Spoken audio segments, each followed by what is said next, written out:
Hi, I'm Jeremy, and today I'm going to be looking at a game by the name of Noch Mal So Gut, or this is published in the US as Encore, the first game in this series. This is a spin-off to it. I imagine this one will come to the US. Stronghold brought out the original in the US. The version I have is a German version published by Schmidt-Spiel. This is a game for 1 to 6 players. It's a roll and write game, ages 8 and up, and it plays in about 20 minutes or so. The designers are Inka and Markus Brand, pretty famous designers, and this is essentially very similar to the game that came before it, but it adds in a special die which gives you more scoring options as you play. So I'm going to take a few minutes to show you how the game plays. If you're not familiar with the base game, I'll still go over the basic rules, and I will show you what's changed in this variant. Essentially, it's more of a spin-off than a new game in its own right, but I'll show you how it plays, come back, and let you know what I think about it. Noch Mal So Good is a roll and write dice game for 1 to 6 players. The game comes with 6 of these markers as well as a pad of score sheets. These are single-sided. There's quite a few of them, but a player will get one. Each player will get one each time you play, so you might want to do what I did, which is laminate these. I will note that all of the whole pad are the same design, so there's just one board to play with. You'll also get 7 dice in the game. These are special dice. 3 of them are going to be numbered dice, with one side being a question mark. Basically, there's no 6 on there. And then there are colored dice, which are indicated by the color of these X's. Again, the black X is essentially a wild. New to this game versus the base game of Noch Mal is this special die, which I'll explain in a moment. So this is a game where you're trying to cross out, using the dice that you draft, various things on this grid to score points. And you'll get points whenever you complete a column, whenever you complete a row, or whenever you cross out all of the blocks of a given color. So I'm going to show you that using the solo rules, but I'll also explain how it will work in multiplayer.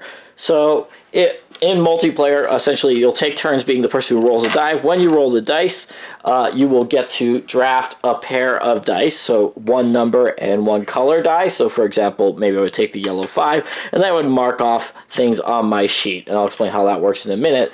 The dice that you leave over for the other players, they'll either be able to take a number and color die. Again, if multiple people want the same number and color, that's fine. Only the ones that you, as the person who rolled, are forbidden for the other players. Or, and this is an option for all players, you could take this special die in lieu of taking a combination like that. So if I, as the first person rolled, take this special die, other players will have access to these other dice. If I take these dice, other players could either take a combination or the special die. So that's the way that it works in a multiplayer game. In a solo game, it's almost identical. All you do is you remove 2 of these dice, and then you are going to have these available for you. The solo game is played over a set number of rounds. It's 30 turns, essentially, and you keep track of it by each turn marking off one of these things, and then the next turn you mark it off like that, and you go until you've marked off all of the letters up through O. The multiplayer game has essentially a turn limit based on how many of these colors get completed.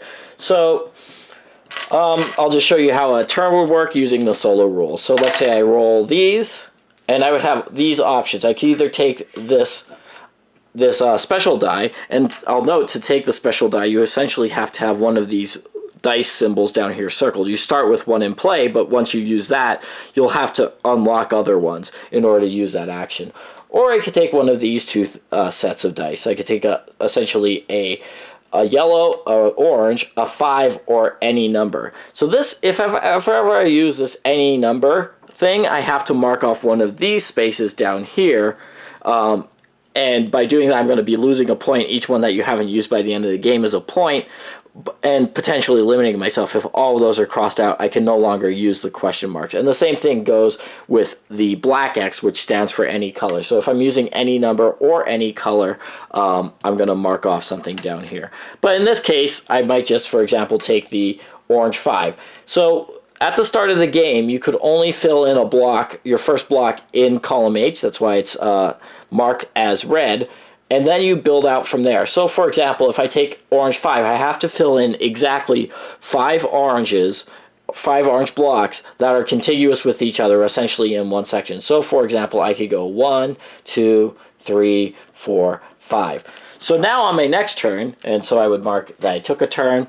On my next turn, I would roll the dice again, and now I have to pick from these groupings. So, for example, I could build in row H again, or I could go adjacent to what I already have marked. So I could go over here, over here, over here, over here, and so on. So your options are going to get bigger or increase over the course of the game. So in this case, I don't have access to any orange because this one here, it's not in row H, it's not adjacent to an X that I've already filled in. So I'm kind of forced to use this one or the special die. So maybe for just to show you here, I would use any color of my choice, which since I'm using one of the wilds, I have to cross out a marker down here. And then I could either do 2 of anything or 5 of anything. And I think in this case, I might choose to do the 5 of anything. So I could do 5 blue. I could go 1, 2, 3, 4, 5.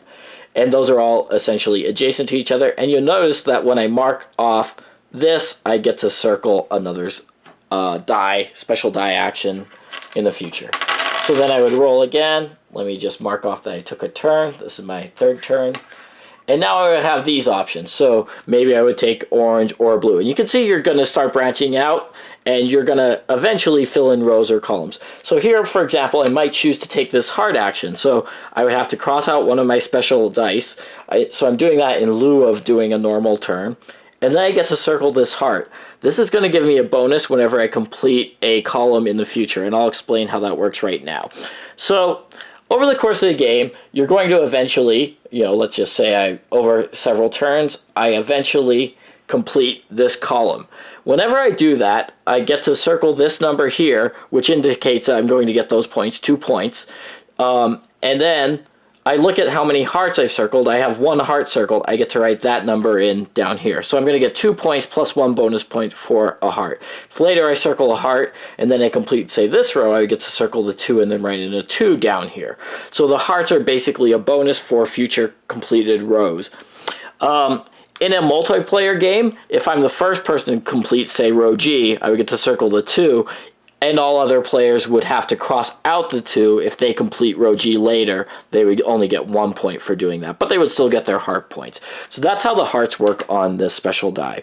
The second thing is that you could use a special die for is this symbol here, which basically means that you could complete an entire section. So for example, if I use that as a special die, I could go and get all 6 of these spaces right all at once. So that is how that one works.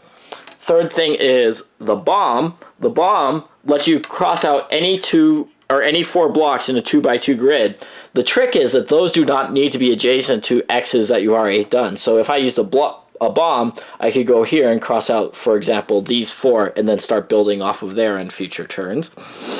The next one is these stars. I ain't explained those yet, but you'll notice stars all over the score fields. With the stars, you could cross out any 2 that are adjacent to X's that you already have. And you'll want to do that because at the end of the game, every star that's still showing is going to be minus 2 points. And then the last special side of the die, I should note that there are 2 hearts there. The last special side of the die is this cross out 3 all in one row.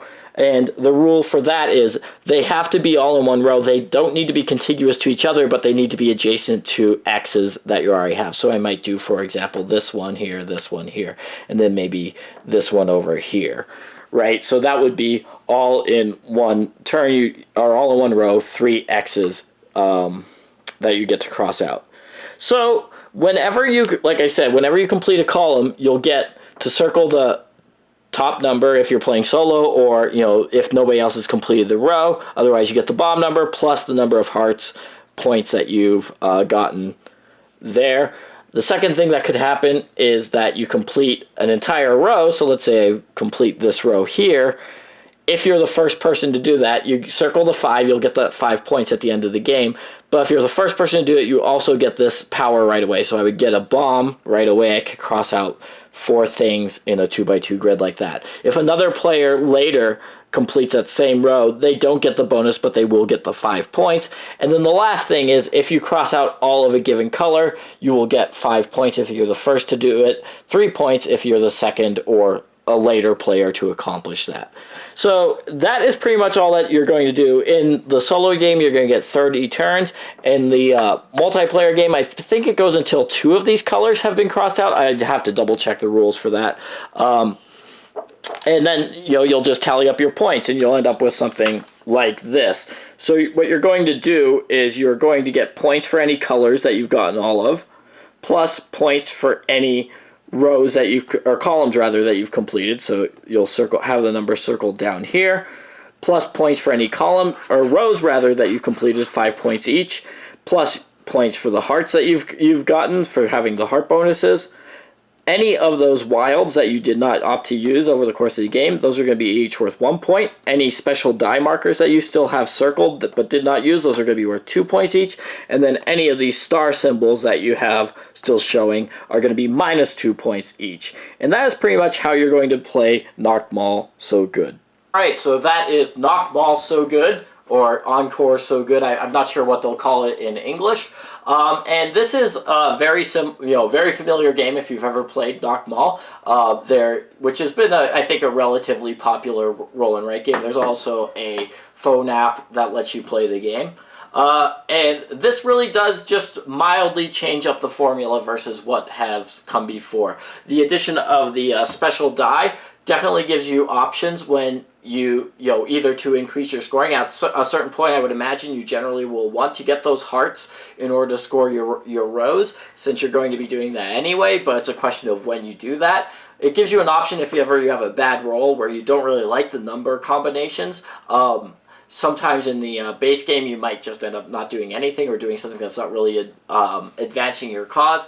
Here, you have almost another option to take when the dice don't exactly come up the way that you want, which is nice. And because of the addition of the scoring of the rows, it gives you another thing that you could aim for. And you have a question of if you want to spend turns to boost the number of points you get towards a given row, or if you want to just focus on completing those rows.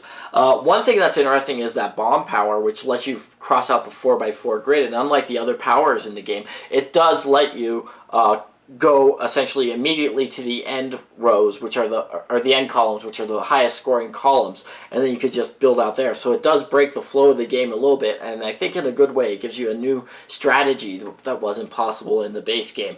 But I think overall, this is only a mild step up in terms of strategy and in terms of complexity versus the base game. This is definitely not an overall game changer. If you didn't like the original, I can't imagine this is what's going to bring you on board. I will say, though, if you've played the original several times and you want something new, this one's going to feel fresh. It does feel fresh. Something that I'll say in terms of mild drawbacks of the game is that it does only have one scoring pad design. The original game had come out with several other ones. I think there must be at least 4, if not more, score pads to use. I think the extra blocks came with several each, so maybe there's even more than that.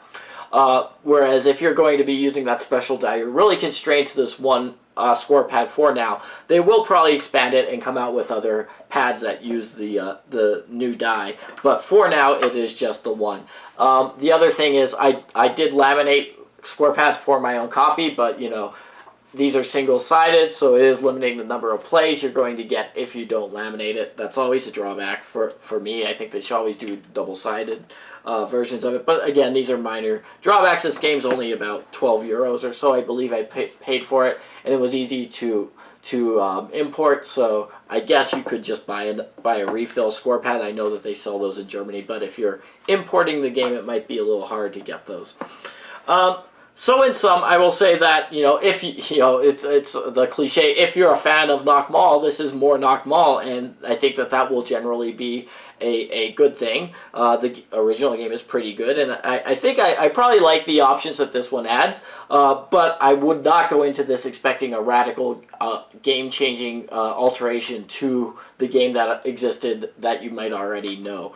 So a solid roll and write game. I think that since the original has come out, the roll and write space, such as it is, has become increasingly crowded, and it takes more for a game to stand out these days, perhaps. But this is still a completely solid game. I like that it plays up to 6, just like the original does, and it does have that solo mode if you're looking for something to do, just to pass time by yourself. So in all, it's at least as good as the original, maybe a slight bit better. And those are my thoughts on Noch Mal So Gut. Thanks for watching.